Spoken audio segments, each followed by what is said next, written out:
Assalamualaikum warahmatullahi wabarakatuh. Hai semua, di video kali ini kita bikin kue talam pandan. Bikinnya super gampang, cuma diaduk aja langsung jadi. Dan untuk rasanya dijamin super enak banget, lembut, legit, wangi dijamin. Resepnya anti gagal, cocok buat teman-teman jadi kayak ide jualan, isian snack box ataupun disuguhkan bersama keluarga tercinta. Bikinnya mudah, rasanya enak, yuk kita bikin sama-sama. Untuk cara membuat, pertama kita bikin adonan pandan. Siapkan wadah, masukkan 1 gelas atau 100 gram tepung beras, saya pakai merek Rose Brand. Lanjut masukkan setengah gelas belimbing, untuk batasnya seperti ini, atau 100 gram gula pasir. Masukkan 2 sendok makan tepung tapioka atau tepung sagu. Tambahkan setengah sendok teh garam halus. Kemudian kita masukkan 2 gelas belimbing atau 500 ml santan, untuk 1 gelasnya penuh. Gelas kedua santan penuh. Selanjutnya semua bahannya ini kita aduk-aduk hingga tercampur rata, nggak ada yang menggumpal atau menggerindil. Untuk santannya saya gunakan santan segar dari 1 butir buah kelapa ukuran besar biar rasa kue talamnya makin enak. Setelah adonan sudah tercampur rata, terakhir kita masukkan 3 sendok makan jus pandan atau 35 ml. Ini saya dapat dari 10 lembar daun pandan. Untuk jus pandannya jangan di skip ya teman-teman, biar rasa kuenya enak dan wangi. Kalau dilihat warnanya masih kurang hijau, boleh kita tambahkan sedikit warna hijau muda, ini opsional. Lalu kita aduk-aduk hingga tercampur rata. Di tahap ini untuk tingkat kecerahan warna adonan sesuai selera. Oke, adonan pandan udah tercampur rata. Selanjutnya kita siapkan pan. Lalu kita masukkan adonan pandan sambil disaring biar nggak ada bahan yang menggumpal atau menggerindil. Kemudian adonan pandannya siap dimasak.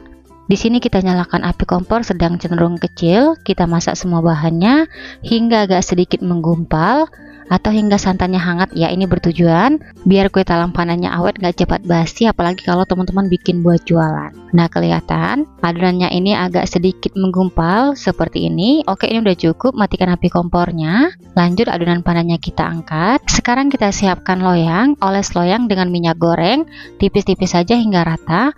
Untuk loyang yang saya gunakan ukuran 18 x 18 dan tingginya 8 cm. Untuk loyangnya kita oles rata ya, di bagian pinggir-pinggir loyangnya juga kita oles biar nanti setelah kue talamnya mateng mudah dikeluarkan. Setelah loyang dioles rata, langsung aja kita masukkan adonan pandan ke dalam loyang. Ini kondisinya masih panas. Lanjut kita kukus. Sebelum digunakan, kukusan sudah kita panaskan hingga mendidih. Kalau teman-teman gunakan kukusan yang biasa, sebaiknya tutup kukusan dilapisi dengan serbet biar uap air nggak menetes di atas kuenya. Kita kukus adonan pandannya selama 30 menit. Untuk apinya kita gunakan api sedang cenderung kecil, jangan terlalu besar biar matang kuenya benar-benar merata.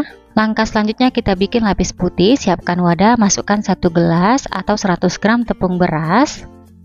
Masukkan 2 sendok makan tepung tapioka atau tepung sagu, untuk 1 sendok makannya penuh. Masukkan 1 sendok teh gula pasir, setengah sendok teh garam halus. Kemudian kita masukkan 1/2/3 gelas atau 400 ml santan, untuk 1 gelasnya penuh. Kemudian untuk yang 2/3 gelas batasnya seperti ini, jadi nggak penuh. Lanjut kita aduk-aduk semua bahan putihnya hingga selesai. Untuk santannya ini saya dapat dari setengah butir buah kelapa. Setelah adonan lapis putih tercampur rata, terakhir kita saring biar hasilnya halus, nggak ada yang menggumpal atau menggerindil. Untuk lapis putihnya ini teman-teman kita kukus sebanyak 2 kali, jadi kita bagi 2 ya, sama rata. Lanjut kita beralih ke lapis pandan. Setelah 30 menit kita kukus, adonannya udah ngeset atau udah mengeras. Sekarang kita masukkan lapis putih yang pertama. Kita masukkan adonan lapis putihnya pelan-pelan aja.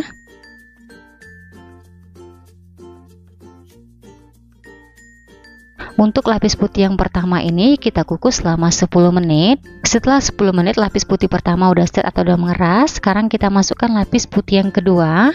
Jadi teman-teman, lapis putihnya ini kita kukus sebanyak 2 kali ya. Ini bertujuan biar kue lapis putihnya ini benar-benar matang merata. Kemudian lanjut kita kukus selama 15 menit. Setelah 15 menit kita kukus, kue talam pandannya udah mateng. Selanjutnya kita angkat, kita keluarkan dari kukusan. Kemudian kita biarkan dulu di suhu ruang hingga kue talam pandannya dingin. Setelah kue talam pandannya dingin, sekarang kita keluarkan dari loyang. Bagian pinggirnya kita sisir menggunakan spatula. Ini bertujuan biar kuenya mudah dikeluarkan.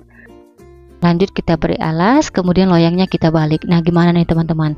Mudah kan? Bikin kue talam pandan yang satu ini dijamin resepnya anti gagal, rasanya enak banget. Yuk teman-teman cobain di rumah. Setelah kue talam pandan dikeluarkan dari loyang, hasilnya seperti ini kelihatan. Hasilnya mulus ya, warna hijaunya cantik. Lanjut kita potong. Di tahap ini untuk besar kecil potongan sesuai selera. Jangan lupa pisaunya dilapis dengan plastik biar nggak lengket. Di sini saya potong menjadi 4 bagian, setelah itu saya potong lagi kecil-kecil. Kalau teman-teman bikin buat jualan, setelah dipotong kecil seperti ini, kita kemas ke dalam plastik mika ataupun plastik OPP. Untuk satu potong kuenya bisa dijual di harga 1000-an atau disesuaikan aja dengan bahan-bahan yang dipakai di rumah. Oke teman-teman semua, selamat mencoba resepnya, semoga bermanfaat ya.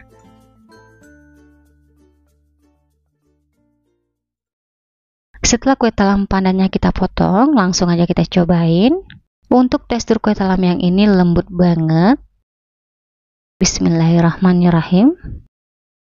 Untuk rasanya dijamin super enak banget, lembut, legit, gurih, wangi.